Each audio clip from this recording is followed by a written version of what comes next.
જય શ્રી કૃષ્ણ વિદ્યાર્થી મિત્રો, કેમ છો બધે બધા? તમારું સ્વાગત છે ફરીવાર અભિષેક એજ્યુકેશન ગુજરાતી નામની યુટ્યુબ ચેનલમાં. વિદ્યાર્થી મિત્રો, આપણે મોસ્ટ આઈએમપી ક્વેશ્ચન્સની જે છે એ સિરીઝ ચાલુ કરી છે અને આપણે ઇકોના મોસ્ટ આઈએમપી ક્વેશ્ચન્સ જોઈ લીધા હતા. આજે આપણે જોવાના છીએ સ્ટાન્ડર્ડ 11 એકાઉન્ટના મોસ્ટ આઈએમપી ક્વેશ્ચન ભાગ 1 અને ભાગ 2, જેમાં સેકન્ડ એક્ઝામમાં પૂછવાનું છે. જો તમે એની પેપર સ્ટાઇલ એટલે કે બ્લુ પ્રિન્ટ જે ના જોઈ હોય તો તમે આપણી ચેનલમાં જઈને જોઈ શકો છો. પ્લે લિસ્ટ આપણે બનાવેલી છે. તો ચાલો શરૂઆત કરીએ standard 11 account most IMP questions.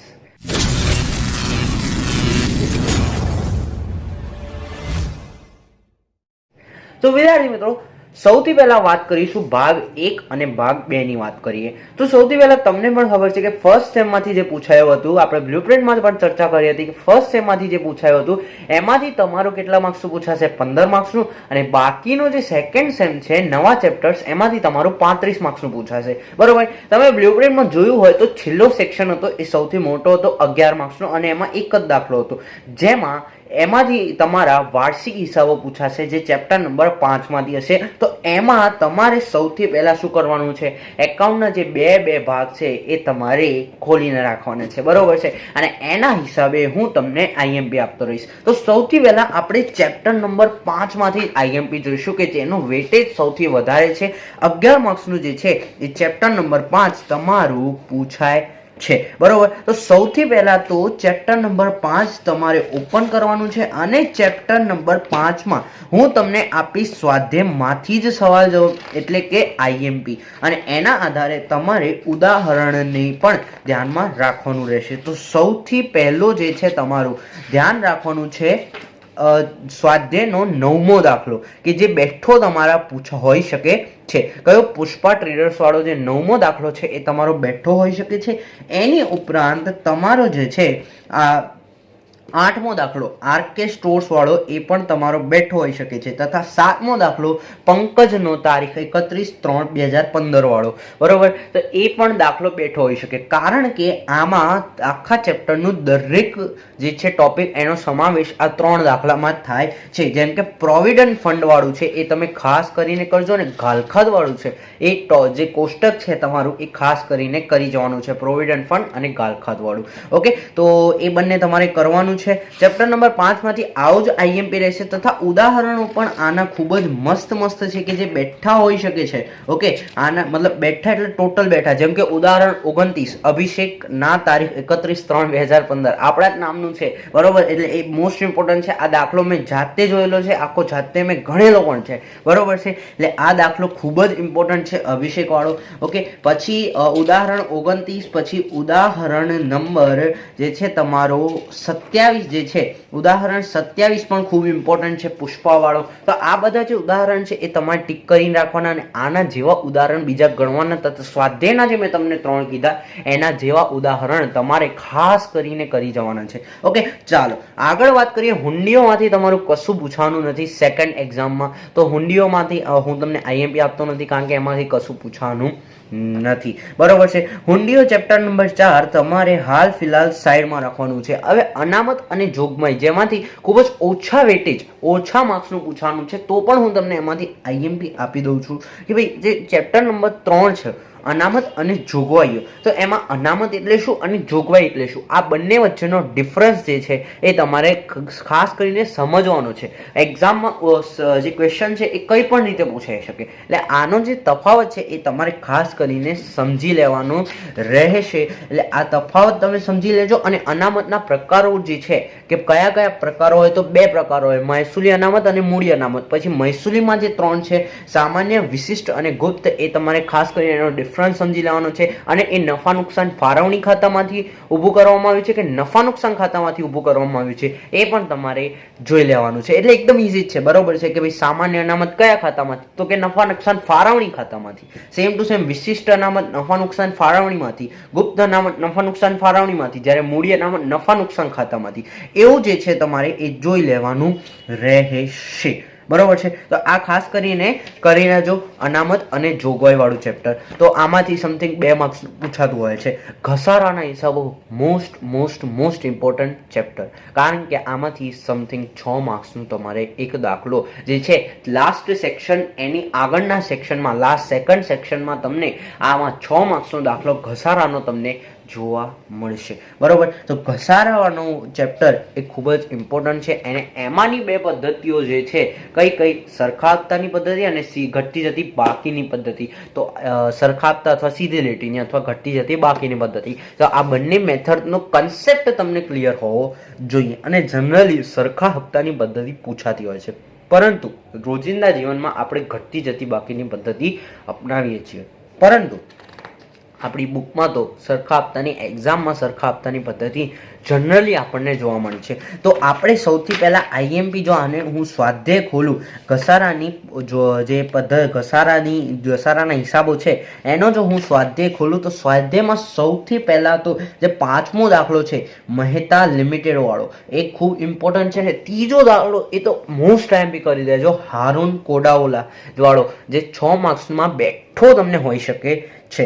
અને પછી જો અઘરા દાખલા ઉપર જો હું જાઉં, તો અઘરા દાખલા ઉપર ભાલચંદ્ર મેન્યુફેક્ચરિંગ લાસ્ટ સેકન્ડ જે છે, બરોબર છે, એ ખૂબ જ ઇમ્પોર્ટન્ટ છે, કારણ કે લાસ્ટ સેકન્ડમાં જો સૌથી પહેલાં તમને શું કીધું છે, જો તો પ્રથમ 2 વર્ષની આમનોંધ કીધી, પ્રથમ 2 વર્ષ માટેનું ઘસારાની જોગવાઈનું ખાતું એ કીધું, અને પ્રથમ 2 વર્ષ માટેનું ઘસારા ખાતું પણ કીધું છે. મતલબ આમાં ઘસારાની જોગવાઈનું ખાતું પણ પૂછ્યું છે, પણ જનરલી ઘસારાની જોગવાઈનું ખાતું પૂછશે નહીં તમને. જો એમાં શું પૂછશે બરાબર, જો પહેલાં તો યંત્ર ખાતું પૂછી લેશે અને આમનોંધ પૂછશે, બરોબર, બાકી ઘસારા ખાતું પણ પૂછશે નહીં. એટલે એવા દાખલા ખાસ કરીને કરવા કે જેમાં ફક્ત યંત્ર ખાતું હોય અને આમનોંધ હોય, પ્રથમ 2 વર્ષની, 3 વર્ષની, અથવા તો કંઈ ના કીધું હોય કે જરૂરી આમનોંધ અને યંત્ર ખાતું તૈયાર કરો. તો આ 2 જે હોય, બરાબર, આ ના કરતા મારા તરફથી આઈએમપી નથી ભાલચંદ્ર વાળું, પરંતુ જેમાં 2 વસ્તુ હોય, એક તો યંત્ર ખાતું હોય અને બીજું હોય તમારું આમનોંધ જરૂરી, બરોબર. આ 2 વસ્તુ જેમાં હોય તો ખાસ કરીને કરજો. અને પછી જો તમને એવું લાગે કે ભાઈ કરવું છે, તો ઘસારા ખાતું પણ હોય, જેમાં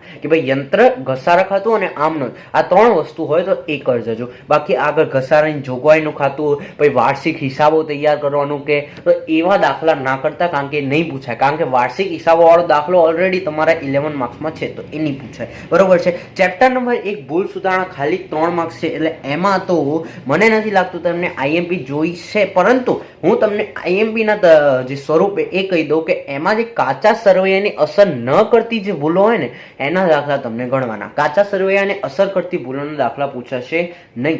તમે જો ચોપડી ખોલશો તો તમને જોવા મળશે કે કાચા સરવૈયાને અસર ન કરતી જે છે દાખલાઓ, ન કરતા દાખલાઓ, ન ભૂલો, જે કાચા સરવૈયાને અસર ન કરે, એટલે કે સરવાળો સેમ જ આવતો હોય ભૂલ હોવા છતાં પણ, તો એ દાખલા તમારે કરવાના રહેશે. તો વિદ્યાર્થી મિત્રો, આ જે પાર્ટ 2 હતું એમાં આપણું ખતમ થયું, પરંતુ ચેપ્ટર નંબર જે 6 છે એ તો થિયરિકલ છે, 1-2 માર્ક્સમાં છે, એમાં હું તમને આઈએમપી આપતો નથી. Same to same chapter number 8 માંથી છે, ચેપ્ટર 7 માંથી કશું નથી, પણ ચેપ્ટર 8 માંથી છે, એ પણ 1-2 માર્ક્સનું છે, એટલે એમાંથી હું તમને આઈએમપી નહીં આપું, કારણ કે એ થિયરિકલ ચેપ્ટર છે. હવે વાત કરીએ આપણા ફર્સ્ટ પાર્ટની, બરોબર છે. ભાગ 1માં સૌથી પહેલું ચેપ્ટર છે, એમાંથી સમથિંગ 1 માર્ક્સનું પૂછવાનું છે ખાલી, બરોબર છે.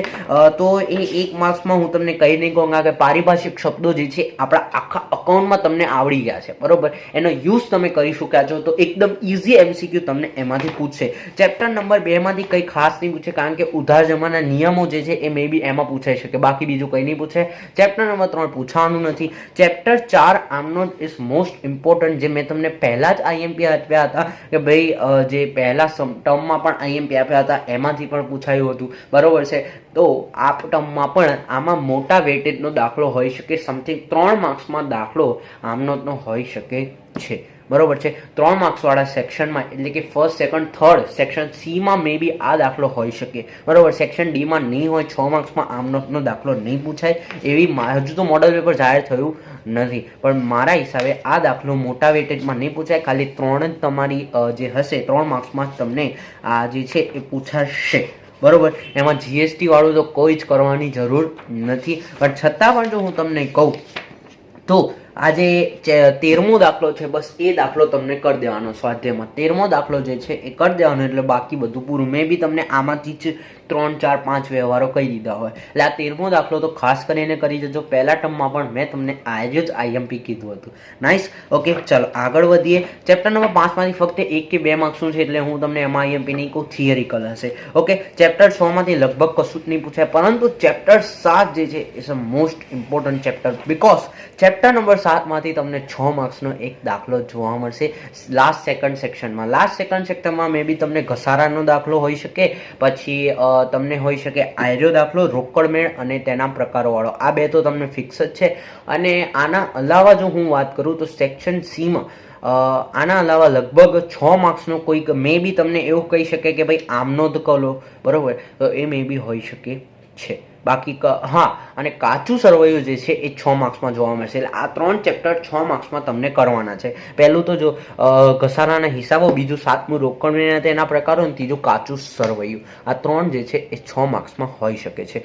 અને ચોથું ચેપ્ટર જે છે એ બેંક સિલક મેળ, બરોબર. આ બેંક સિલક મેળ 6 માર્ક્સમાં જોવા મળે. જો 3 દાખલા જોવાના, મારા હિસાબે 3 દાખલા જે છે લાસ્ટ સેકન્ડ સેક્શનના 6 માર્ક્સના, એમાંથી 3 માંથી 2 લખવાના છે. તો એક દાખલો હશે રોકડમેળનો, એક દાખલો હશે બેંક સિલક મેળનો, અને એક દાખલો હશે ઘસારાના હિસાબેનો, બરોબર. ચેપ્ટર જે 3 માર્ક્સના દાખલા છે એમાં આમનોદ હશે, અને એના અલાવા જો હું વાત કરું તો ભૂલ સુધારણા હશે, એ બધું કાચું સરવૈયું હશે. આ 3 હશે, બરોબર છે. તો આમાંથી જો હું વાત કરું તમારું રોકડમેળ અને તેના પ્રકારોમાંથી જો હું વાત કરું તો 3 ખાનાવાળો રોકડમેળ 6 માર્ક્સમાં પૂછવાની ફૂલ શક્યતા છે, જેમાં સ્વાધ્યાયનો 14મો દાખલો, 15મો દાખલો અને 13મો દાખલો. 13, 14, 15 આ 3 દાખલા તમારા મોસ્ટ ઇમ્પોર્ટન્ટ રહેશે. શાના માટે?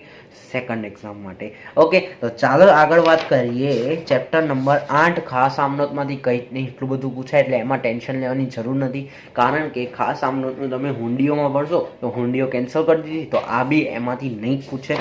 ઓકે, ખાતા વહી ખતવણીમાંથી થોડું ઘણું પૂછવાની ખૂબ શક્યતા છે, પણ જે થિયરિકલ જ હશે. દાખલા મોટા મોટા મેં તમને જે કીધા એમાંથી જ હશે.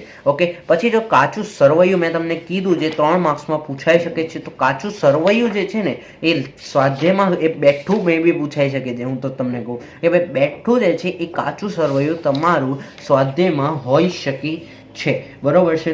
તો આ 5મો દાખલો જે છે સ્વાધ્યાયનો એ બેઠો હોઈ શકે છે, કારણ કે એમાં કોઈ જ મતલબ છેડછાડ કરેલા નથી. બાકી જો 6ઠામાં પણ છેડછાડ કરેલા છે, જેમાં ઉપલક ખાતું આવે છે, અને 7મામાં પણ ખૂબ જ મોટો છે, જે 3 માર્ક્સમાં પૂછાઈ શકે એવું છે જ નહીં. ઓકે, તો 5મો દાખલો તમારે ખાસ કરીને સ્વાધ્યાયનો કરી જવાનો છે. વાત કરીએ બેંક સિલક મેળ, જે 6 માર્ક્સ માટે મેં તમને કીધું, એ ખૂબ જ ઇમ્પોર્ટન્ટ દાખલો 6 માર્ક્સ માટે, અને એકદમ ઇઝી ચેપ્ટર 6 માર્ક્સ માટે. ઓકે, જેમાં તમને કેટલાક 2 જ ફોર્મ્યુલા યાદ રાખવાના છે કે ભાઈ જ્યાં રોકડમેળની ઉધાર હોય, બરોબર, તો પાસબુકની જમા હોય, જ્યારે રોકડમેળની જમા હોય તો પાસબુકની ઉધાર બાકી હોય. ઓકે, તો આ તમારે જે ફોર્મ્યુલા છે યાદ રાખવાનું છે. અને એના હિસાબે જો હું સ્વાધ્યાયની જો હું વાત કરું તો આ રીતે જેમ તમને સ્વાધ્યાયમાં 15મો દાખલો આપ્યો છે, એમ તમને કોષ્ટક આપશે નહીં. ઓકે, કોષ્ટક વાળા બેંક બુક તમને નહીં આપે અને રોકડમેળ નહીં આપે, તમને ડાયરેક્ટ જે છે એ વ્યવહાર જ આપેલા હશે, અને એના આધારે નોંધ કરવાની રહેશે. ઓકે, તો એવા જ દાખલા છે. અને આ જે છેલ્લા દાખલા છે, બરોબર છે, કે ભાઈ 2 ખાતા હોય, બરોબર, કે ખાતા નંબર 100 હોય, ખાતા નંબર 101 હોય, હવે આ ખાતામાં ભર્યા પણ આની નોંધ આમાં થઈ ગઈ, એવા દાખલા પણ તમને નહીં પૂછે. આવા ડિફિકલ્ટ દાખલા એક્ઝામમાં તમને નહીં જોવા મળે, એટલે એ દાખલા ઉપર થોડું વેટેજ તમારું ઓછું નાખજો. પરંતુ દાખલા નંબર 9 અને દાખલા નંબર 7 અને દાખલા નંબર 6, બરોબર, અને 5, 6, 7, 9 આ 4 દાખલાઓ જે છે એ ખૂબ ઇમ્પોર્ટન્ટ બને છે આપણા તમારી સેકન્ડ એક્ઝામ માટે, તો એ તમને ખાસ કરીને કરી જવાના છે. ઓકે, ચલો પછી અહીંયા આખું આપણું અકાઉન્ટ પૂરું થાય છે. જો તમને વિડીયો પસંદ આવ્યો તો લાઈક કરજો. વિડીયો પણ મોટો થઈ ગયો છે, આઈ હોપ. પણ આ 2 ભાગ જે છે એમાંથી મેં તમને ખૂબ જ મોસ્ટ આઈએમપી જે છે એ આપી દીધા છે, અને આમાંથી તમારા 40 માર્ક્સ જે છે 50માંથી 45 અપ માર્ક્સ તમારે ક્યાંય નહીં જાય જો તમે આને સારી રીતે કરશો. ઓકે, તો વિદ્યાર્થી મિત્રો, મળીએ એક નેક્સ્ટ નવા વિડીયોમાં. ત્યાં સુધી જો પસંદ આવે તો like, share, subscribe the channel. મળીએ એક નેક્સ્ટ નવા વિડીયોમાં. ત્યાં સુધી જય શ્રી કૃષ્ણ.